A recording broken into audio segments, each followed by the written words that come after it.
को already discuss किया हुआ है और अच्छे से किया हुआ है जब हम लिक्विड डोजेज फॉर्म पढ़ रहे थे। तो आज हम इसको सॉलिड डोजेज फॉर्म में पढ़ते हैं क्योंकि ये वाली होती भी सॉलिड डोजेज फॉर्म है। कहता है suppositories are solid dosage form of medicament intended to insertion into body cavities other than mouth। कहता है जी ये एक ऐसी सॉलिड डोजेज फॉर्म है मेडिसिन की जो आप बॉडी मुंह के अलावा बाकी कैविटीज़ में डालते हो। इंसर्शन में डालना अपने हाथ से या किसी मशीन या किसी उसके ज़रिए आप किसी चीज़ में डालते हो किसी कैविटी में। They may be inserted into rectum, vagina और urethra whereas suppositories often are melt at body temperature which release the medicament and exert local and systematic actions।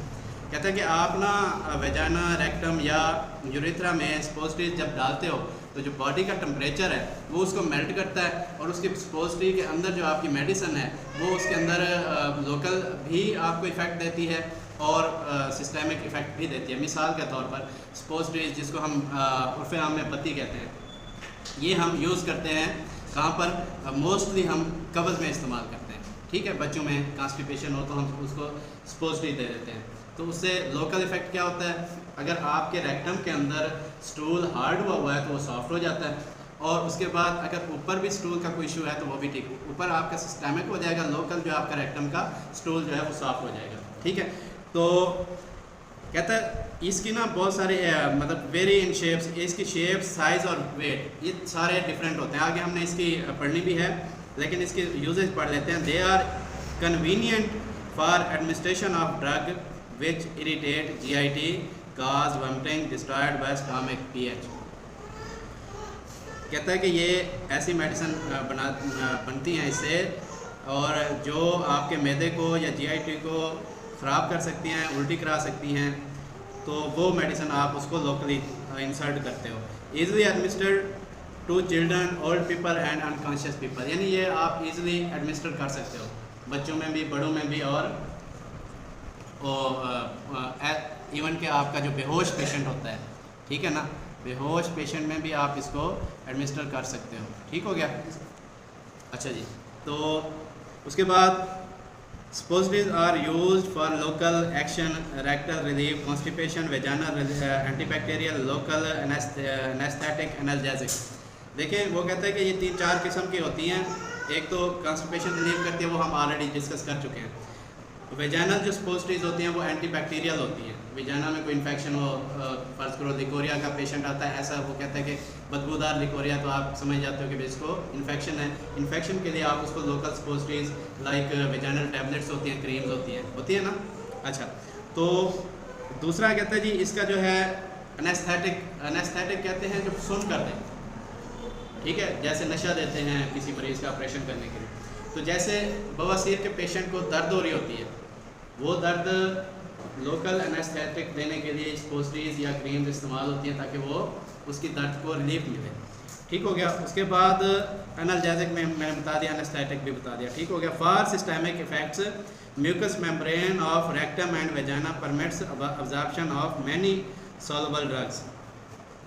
Systemic में कहते हैं कि म्यूकस मेम्ब्रेन जो रेक्टम की है या वेजाना की है वो क्या करती है? अब्जॉर्प्शन कर लेती है दवाई की और जो है वो ऊपर तक सिस्टम में चली जाती है। यानी आप इंटेस्टाइन का पूरा एक सिस्टम है ना, लार्ज स्मॉल, तो उधर चली जाती है, उसका इफेक्ट वहाँ तक चला जाता है। अच्छा जी, इनकी टाइप्स कितनी हैं? इनकी टाइप्स हैं जी 5। ठीक है, रेक्टल हैं, वेजाइनल हैं, नेज़ल हैं, यूरिथ्रल हैं और ऑरल है। ऑरल कहते हैं कान में के लिए, और नेज़ल अच्छा एक बात सुन लें, नेज़ल और ऑरल यानी कान वाली और नाक वाली बंद हो चुकी हैं। ये पहले मतलब बहुत पहले जब हमारे जिद्दत नहीं आई थी हमारे इस सिस्टम में, तब ये यूज़ होती थी। मिसाल के तौर पर नाक में अगर आपको एलर्जी है तो एक suppository बनी होती थी, आप नाक में चढ़ाते थे, कुछ देर बाद उसने खुल जाना होता था, लेकिन आपकी एलर्जी के लिए फ़ायदा होती थी। कान में भी आपको कोई मसला है तो वो suppository कान में डल जाती थी, लेकिन अब नहीं आ रही, अब तो ड्रॉप्स की शक्ल में और स्प्रेज की शक्ल में, और मतलब काफ़ी जिद्दत आ गई है। तो पहला हम पढ़ते हैं रेक्टल। ये टैपर्ड होते हैं एक या दो साइड से।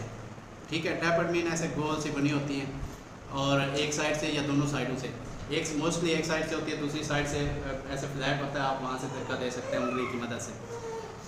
उसके बाद इसका साइज़ जो है 32 mm इन लेंथ होता है, 32 मिलीमीटर लंबी होती है, और वेट जो है अडल्ट के लिए 2 ग्राम होता है और बच्चों के लिए 1 ग्राम होता है। अगर आप लेने जाएँ ना सपोजली, तो वो पूछते हैं कि बच्चों के लिए चाहिए बड़ों के लिए चाहिए मेडिकल स्टोर में।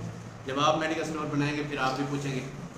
तो जो बड़ों के लिए होती है उसका जो वेट होता है वो 2 ग्राम होता है, वो थोड़ी सी लेंथ में भी लंबी होती है, और जब बच्चों के लिए वो छोटी होती है और वेट कम होता है। अच्छा, इसके बाद वेजाइनल स्पोस्ट्रीज जो हैं वो स्पोस्ट्रीज भी कहलाती हैं, पेस्ट्रीज भी कहलाती हैं। ये शेप में ओवल होती हैं, रॉड होती हैं और कोन शेप होती है, ठीक है। साइज़ इसका जो है ये लार्जर दैन रेक्टल स्पोस्ट्रीज, ये रेक्टल स्पोस्ट्रीज से बड़ी होती है, और वेट इसका 5 ग्राम से ऊपर या नीचे होता है। यूरिथ्रल जो स्पोस्ट्रीज हैं उनको बोंजीज भी कहते हैं, और ये पहले तो मतलब कि इसकी बनती थी, अब बोंजीज आई हुई हैं स्टील की। अगर आपके यूरिथ्रा में कोई चीज़ कोई मसला है तो अब तो और ज़्यादा जिद्दत आ गई है, अब तो कैमरा भी बोंजीज के साथ अटैच किया जा सकता है, पहले नहीं था ऐसा। तो यूरिथ्रल जो हैं वो शेप में पेंसिल टाइप होती हैं, पतली होती हैं, क्योंकि यूरिथ्रा का जो ऑरिफिस है या यूरिथ्रा कनाल जो होती है वो बिल्कुल छोटी होती है, तो उसके लिए पेंसिल शेप और पतली बनाई जाती है। मेल का जो साइज़ रखा गया वो 3 से 6 मिलीमीटर है और डायामीटर बताया जा रहा है, और इसकी जो लेंथ है वो 140 मिलीमीटर है, और इसका जो फीमेल की है वो 70 मिलीमीटर है लेंथ, डायामीटर वो भी सेम ही होता है 3 से 6 मिलीमीटर का। इनमें वेट जो मेल का है वो 4 ग्राम है, फीमेल का 2 ग्राम है। इसका थोड़ा सा समझ लें, जो फीमेल का यूरिथ्रल कैनाल होता है उसका साइज़ कम होता है, जो मेल का यूरिथ्रल कैनाल होता है उसका साइज़ बड़ा होता है, इसीलिए फिर उसका वेट भी ज़्यादा रखा गया है। यानी वेट अगर ज़्यादा होगा तो लेंथ भी ज़्यादा होगी, डेफिनेटली डबल लेंथ है उनकी। अगर आप देखें तो मेल की 140 मिलीमीटर है और फीमेल की 70 मिलीमीटर है। अब हम बात करते हैं नेज़ल स्पोस्ट्रीज की, also known as nasal bougies, meant for introduction into the nasal cavity, shape similar in shape to urethral bonges, यानी कि यूरिथ्रल बोंजीज की शक्ल के ही होते हैं, पेंसिल टाइप और बारीक होते हैं, थिन होते हैं, और इनका जो साइज़ है ये 32 mm लेंथ में होता है और वेट 1 ग्राम तक होता है, लेकिन ये आजकल नहीं पाई जाती। इसी तरह औरल जो है कान के लिए वो भी पेंसिल शेप होती हैं, और कहीं कहीं जो बुलेट शेप भी होती है, बुलेट देखा है, बुलेट शेप भी होती है, लेकिन अब नहीं होती, पहले होती है। इनका जो साइज़ है वो भी 32 mm है, ठीक है। ये एक टेबल दिया हुआ है, इसको आप एक बार याद कर लीजिएगा, इससे आपको शेप, साइज़ और वेट का समझ आ जाएगा, ठीक हो गया।